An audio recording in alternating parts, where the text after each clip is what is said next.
萧家，萧炎。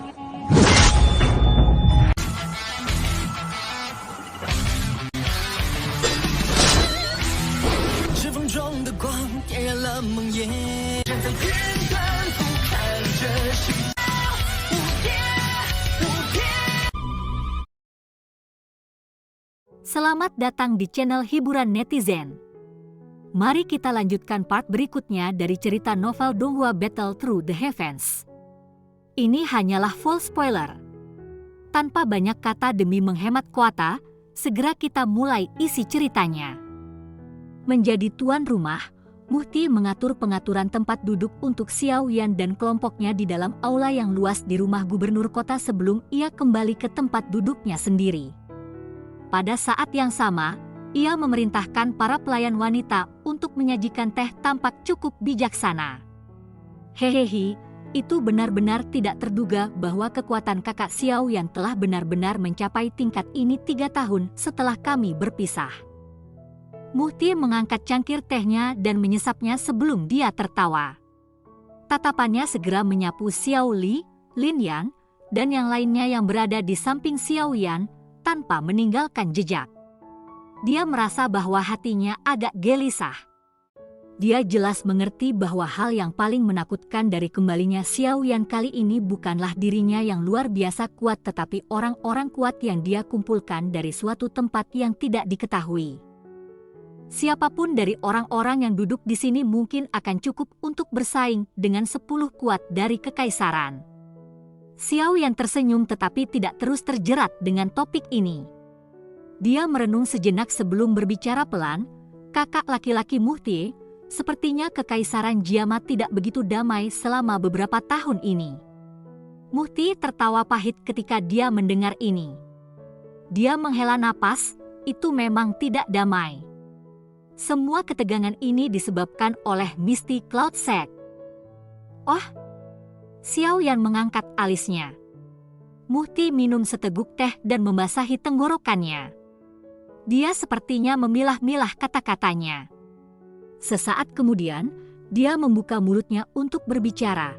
Dalam waktu kurang dari setengah bulan setelah kamu meninggalkan kekaisaran Jiama, sekte Misty Cloud telah mengubah gaya menyendiri dari masa lalu.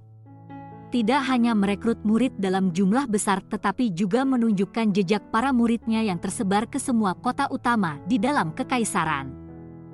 Sangat mungkin bahwa keluarga kekaisaran dan 3 klan besar telah merasakan tindakan kecil ini dari mereka. Namun, karena kekuatan menakutkan Yunshan, tidak ada orang yang berani mengatakan apa-apa. Setelah ini, Misty Cloud Sect juga menjadi lebih arogan. Tatapan Muhti diam-diam menatap Xiao Yan setelah berbicara sampai titik ini. Dia ragu-ragu sejenak sebelum berbicara. Setelah itu, Misty Cloud Sekte memulai pemusnahan klan Xiao. Masalah ini menyebabkan kegemparan di kekaisaran saat itu, tetapi itu tidak menimbulkan halangan apapun ke Misty Cloud Sect. Tangan yang digunakan Xiao Yan untuk memegang cangkir kecil sedikit diperketat. Matanya yang hitam gelap perlahan menyipit saat kilatan samar dan dingin melintas melalui mereka. Muhti terkejut ketika dia melihat cara tenang Xiao Yan. Dia segera memahaminya. Sepertinya pria muda di depannya ini sudah sadar akan hal ini. Apakah saudara Muhti tahu di mana sisa anggota klan Xiao kami? Xiao Yan menggosok cangkir teh saat dia dengan lembut berbicara. Saya juga tidak terlalu yakin tentang hal ini. Saat itu, jejak klan Xiao benar-benar hilang setelah masalah terjadi. Namun, jika saudara Xiao Yan ingin mencari mereka, saya akan menyarankan Anda untuk melakukan perjalanan ke klan primer.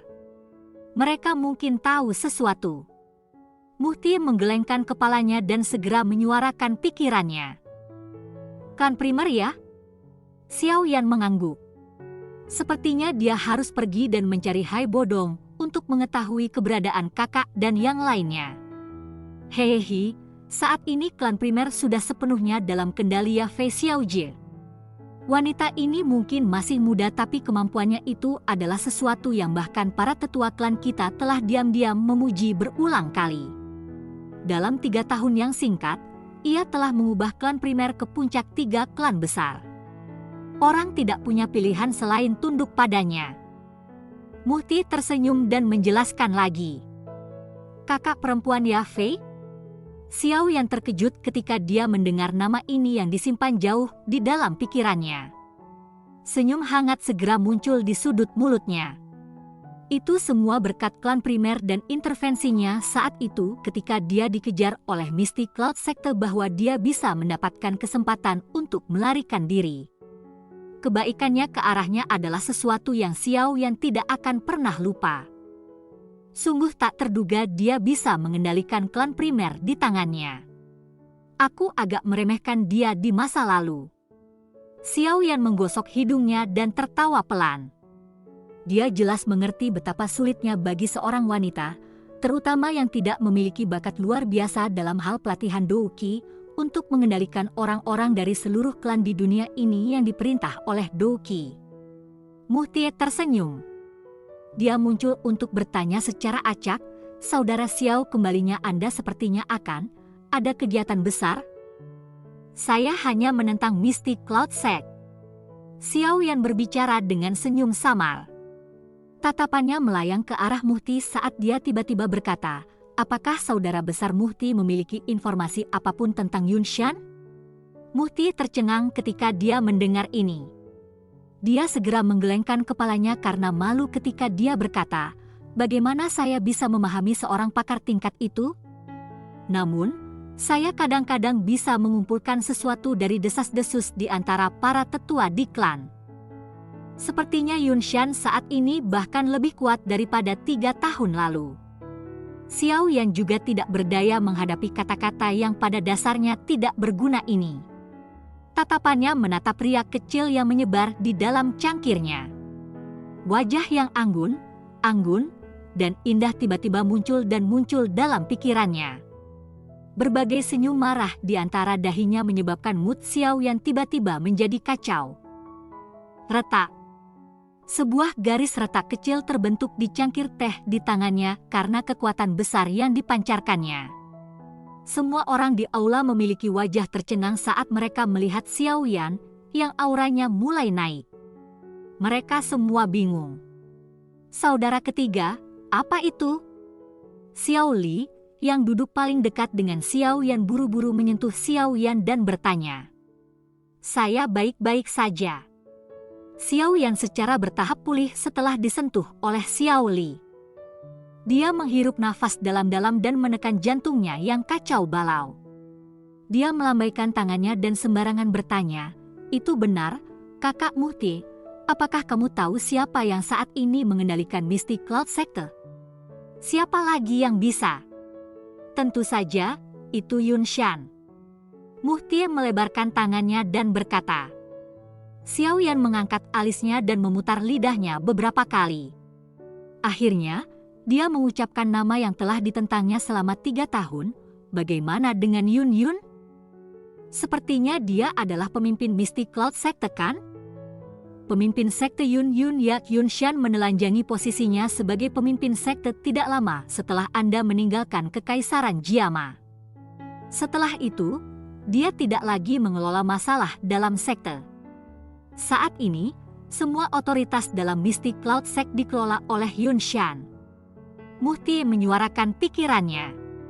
Xiao Yan diam-diam mengangguk setelah mendengar ini.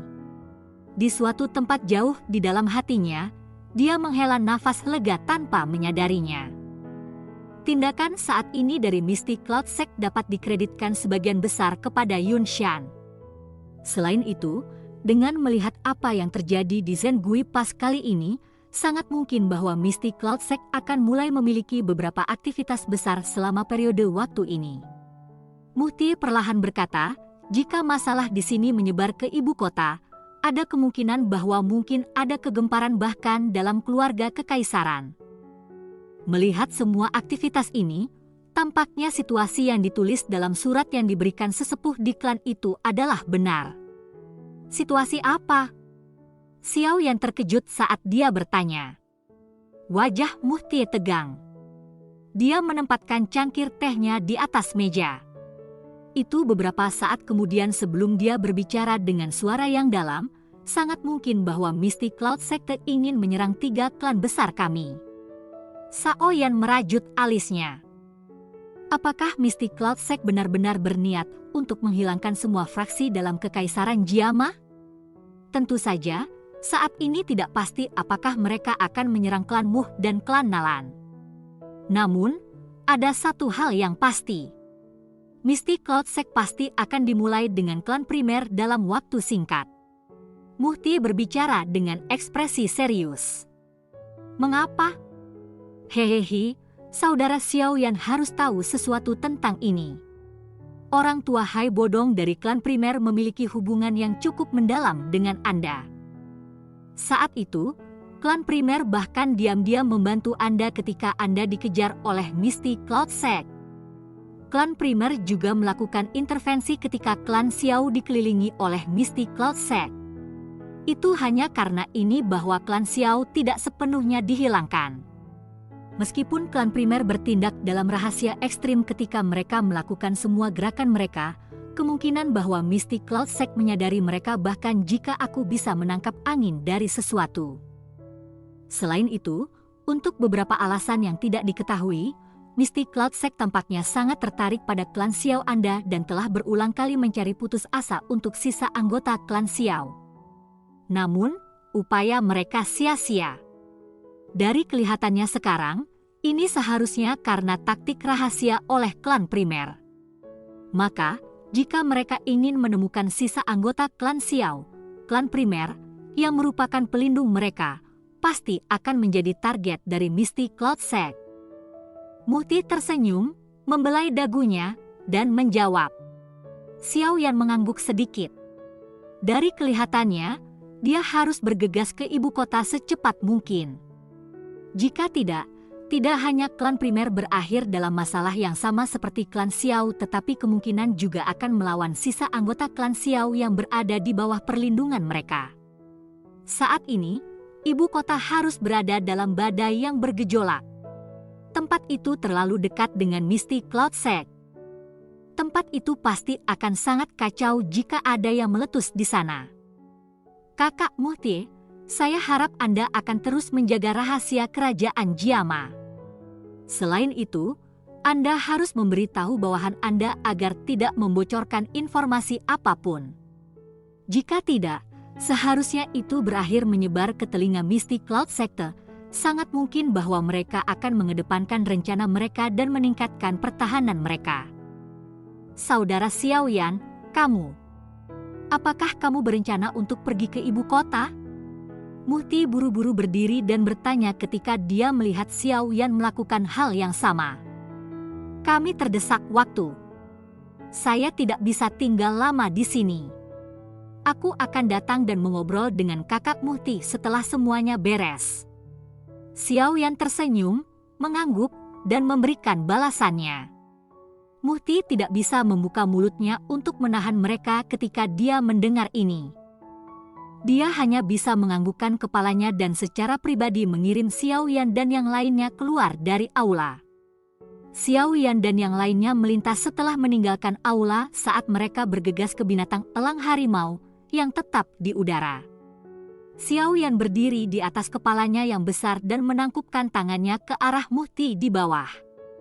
Dia berbicara dengan suara yang keras dan jelas, "Kakak Muhti, Anda bisa datang dan menemukan Xiaoyan jika Anda memiliki masalah di masa depan." Hehehe, saudara Xiaoyan, jaga dirimu dalam perjalanan ke ibu kota. Jika memungkinkan, bantu jaga klan Muh kami. Muhti akan selalu bersyukur. Muhti tertawa saat dia berbicara dengan tulus kepada Xiaoyan. Xiaoyan tersenyum dan mengangguk. Dia melambaikan tangannya dan binatang elang harimau mengeluarkan suara gemuruh rendah. Segera, itu membawa angin liar saat dengan cepat naik lebih tinggi ke udara dan akhirnya berubah menjadi titik hitam yang menghilang di cakrawala. Muhti menghela nafas lembut saat dia melihat Xiaoyan dan yang lainnya menghilang ke cakrawala. Dia tahu bahwa ibu kota yang sudah bergejolak mungkin akan berubah sepenuhnya terbalik dengan kedatangan kelompok Xiaoyan. cerita pun bersambung ke episode selanjutnya. Jangan lupa di like, komen, subscribe, dan sharingnya ya, biar tambah semangat dan konsisten, dan dapat membantu meningkatkan kultivasi Xiaoyan. Terima kasih. 潇湘。